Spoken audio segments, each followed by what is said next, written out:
never going to see it again. Not in our lifetime. I love hearing Joe Buck's voice there, getting excited. Tom Brady has reached his 10th Super Bowl, and it might be his most impressive yet. Not only is Brady 43 years old, it's also his first year on a new team with a new head coach and a new offense. It's also the first time Brady has ever played 3 road games to reach the Super Bowl as a wild card team. He just keeps doing it. Shannon, if Brady pulls this off, will it be his toughest and greatest championship run? No, I still believe the first one was the toughest because he was much younger. Skipping is in a different situation.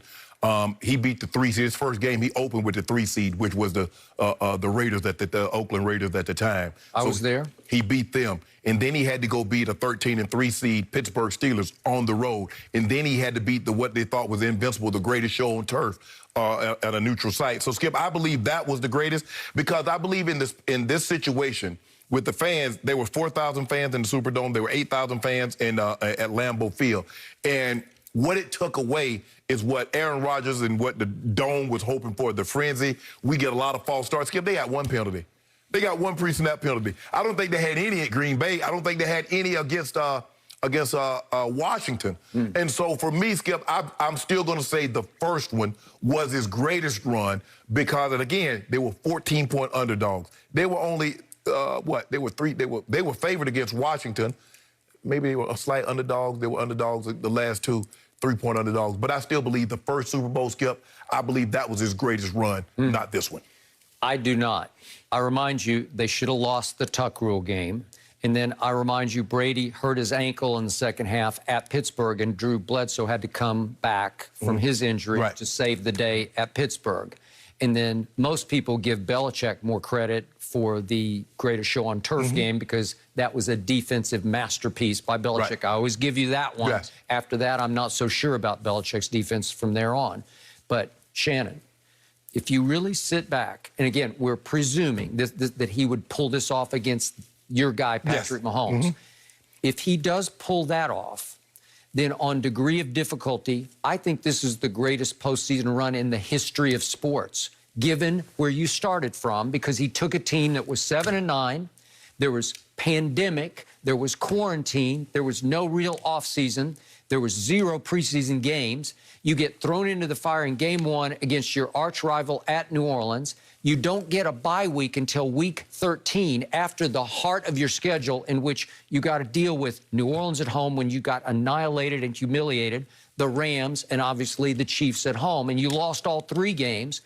And you flip the script and the switch coming out of the bye week, and you take off. And as I keep saying, he did bring that team to a boil, but then they're forced to go on the road. I got you, no fans, but it's still against, think about this, the number 2 ranked defense in Washington, then the number 4 ranked defense and your arch-rival nemesis at Drew Brees, and then the number 9 ranked defense, Green Bay's, at Lambeau against Aaron Rodgers.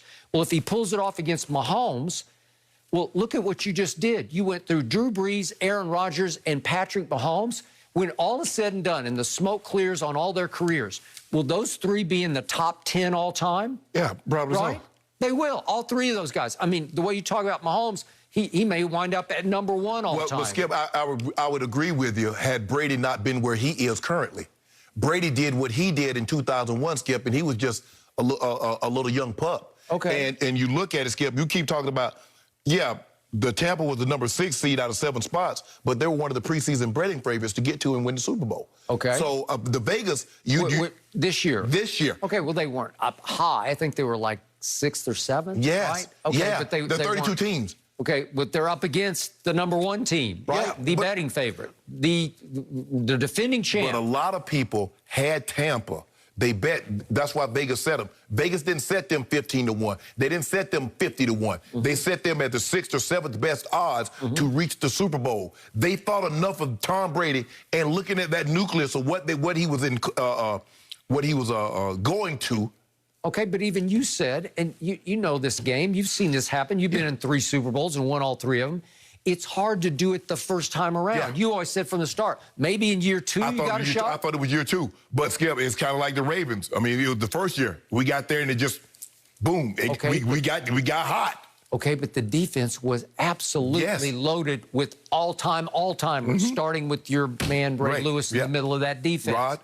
And it was arguably, it's up there. It's an all-time top 5 defense. I just think the thing is, Skip, when you look at because you got to understand now what Kurt Warner was. He was a 2-time Super Bowl. He was a 2-time league MVP, a Super Bowl MVP. Marshall Faulk was on that team. He was 2-time Offensive Player of the Year and an MVP. Okay, I got it, which is why they were 14-point underdogs. Yes. And I know going into that game, I gave Brady and company no shot. Right. I thought it was a complete and utter mismatch. But you're at least giving them a shot in this game, correct? You gave them no shot in that game. I gave them no shot. Well, sure, I gave them a shot, but I gave them a shot at Breeze and at Rodgers just because of the quarterback and his leadership, his all-time great leadership in trying to transform them by, as I keep telling you, he installed the Patriot way in Tampa Bay.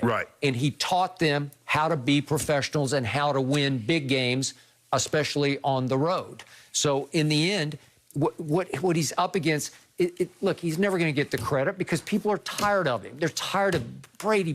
Like, I had enough of him in New England, now he's in Tampa. But see, the thing is that when he wins, he gets all the credit. But you give all the blame to Coach Belichick when he lost. You said his sorry defense, his sorry this. You see? But it cost him the first Eli Super Bowl because he did his part. Okay, well, Skip. He got him in position. So what game did Brady play that cost Coach Belichick a Super Bowl? During the Super Bowl, yeah. What game did you make it seem like he played great every Super Bowl? He threw for 300 and he was clean. Well, he was pretty great in every one of them except for the Wes Welker play. And you said yesterday that Wes Welker should have caught the ball. So what about that 80-yard pick six that he threw against Atlanta? Okay, but he dug him right out of the hole. He threw for 246 in the fourth quarter. He put him in the hole, Skip. Okay, but he dug him out. Skip. The all-time great fourth quarter and overtime. Skip. No one's ever done that in the Super Bowl. You waterboarded me, and then you asked me, are you okay? You pulled my head out of the water. You doing this to me. You pouring the water up my nose. You can't ask me if I'm okay if you doing it. Are you saying Tom Brady waterboarded his team? He was doing it. Okay. He put them in this hole, Skip, the 20. How many times have you seen him dig them out of all kinds of holes? Skip, all I'm saying is, this is what I'm saying, is that I think a lot of people are resentful of Tom, is that when he wins, he gets all of the credit. Nobody mentions anything else. But when he loses, you place blame on the defense. You talk about the Wes Welker drop. You talk about the miss this. But nobody gets credit. Ain't nobody, all you mention is Tom Brady against the Legion of Boom. Ain't one time have you mentioned Malcolm Butler in that play. I thought I mentioned him. You talk about he lost the game. He hit Gronk right in the hands. Is Gronk lost it? Well, I didn't say he lost the game, but he should have caught that. So what about the fumble? Should Brady have held on to the ball? Well, again, you're desperate because your defense has given up 41 to Nick Foles. Okay, what about that drop? He tried to make a late, desperate play and held the ball too long and got stripped. What about that pass he dropped that Hugh would have? Do you think that changed the game? Do you really? Did he drop the ball? Well, it was a hard catch. I'm not even sure Shannon Sharp could have made Nick that catch. Foles caught his. Yeah. Well, it was a better throw. It went straight over his head. Right over his head. You always tell me straight over your head, it's hard to catch. That's Tom Brady. He the GOAT. Okay. You told me he the GOAT. But in his Super Bowl matchups and clashes, he hasn't faced high level. Russell Wilson was pretty good. Kurt Warner's good, but he's a top 20 quarterback. But when you go Breeze, Rodgers, Mahomes, you don't think that's all-time? And again, I don't know if he'll pull it off. But if he pulls it off, I think Drew Brees had an all-time run when he beat Kurt Warner, he beat Brett Favre, and he beat Peyton in the Super Bowl. Okay, that was a pretty historic run. But to hear you talk when we're talking about Aaron Rodgers and Patrick Mahomes, those are your two pedestal quarterbacks, right? Yeah. And he has a chance to beat both of them back-to-back in a championship game and a Super Bowl. So if he would do it. So if he loses, is this his biggest disappointment? No, he's 43. Why not? See? You see what you did? You want it both ways. It's a historic win if he wins, but if he loses, he's 43. He got this far by beating Breeze and Rodgers. How great is that? So he just turned 43 in the Super Bowl, so he's been 33 this whole while. It's a whole different discussion. We need a lot more time if we're going to go there. Guys, why does Katie believe the Nets are better defensively than they've shown? We'll tell.